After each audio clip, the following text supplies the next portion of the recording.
helping someone get their life back. If you love doing something and you can no longer do it, that's devastating. So to me, that's very rewarding, is to help someone get their life back. Occupational therapy is anything you do to occupy your time that is meaningful to you. So I work a lot with people who've had a stroke, so sometimes they can't brush their teeth. It's difficult to define because occupational therapy is so vast, but I would say overall, it's helping any individual get back to doing what they love to do as independently as possible. So that could be getting out of bed and going to the bathroom and helping with showering. Working toward driving or school-based interventions like handwriting, musculoskeletal things, but also that psychosocial aspect as far as like mental health. People always hear about like PT or AT, and those are really great aspects of just healthcare. But OT is such an important thing. When I've sat there and looked at it like, man, like somebody lost something. Somebody loves cooking. They don't know if they can ever get back to that. So it's not about finding jobs or just about jobs. It's really what's meaningful to that individual. It's more than recovery. It's really living life to be productive and independent with joy. We're not just looking at fixing, but we're looking at function, helping adapt their environment to give them the tools that they need to succeed. We're looking at ability, not just a disability. OT is an art and a science. We do a lot of creative problem solving. So if someone isn't able to do something, a lot of times we create something that will help them be able to do that. And so we have some people who have art degrees, some people with biology degrees, some people with ballet degrees. So as long as you have your prereqs and you bring your strengths to the table, you can do anything.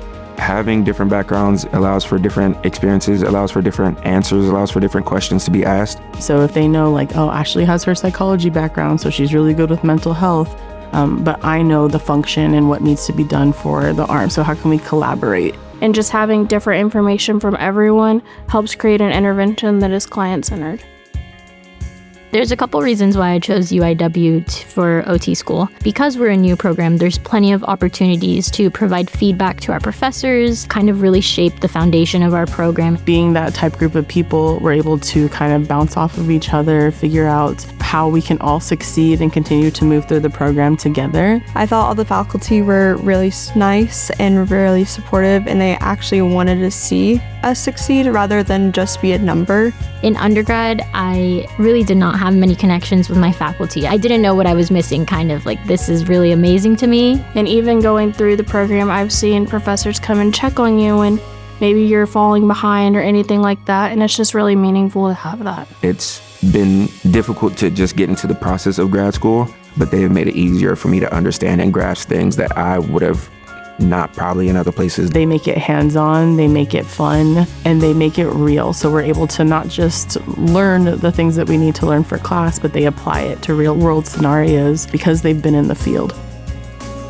There's been a demand for occupational therapies since I went to OT school. We still have a very strong need for rural occupational therapists. It's such a diverse field that if you could work anywhere you wanted. Traditionally, I think a lot of people will think of hospital, inpatient, outpatient, home health, but it expands so much further than that. Adults, pediatrics, geriatrics, hospital settings, in the school system, at someone's house, in nursing homes, in mental health facilities, in prisons. Evaluations for wheelchairs or work evaluations or home evaluations. A lot of specialty areas such as hands or driving rehabilitation. And then there's the more non-traditional settings where you can have maybe some consulting, or you're helping others run their businesses, you're starting businesses. You could really make your own way. You could do travel OT and go experience different parts of the world, but it's so wide. I've seen occupational therapists work with horses. Because there's room for occupational therapists in so many different settings,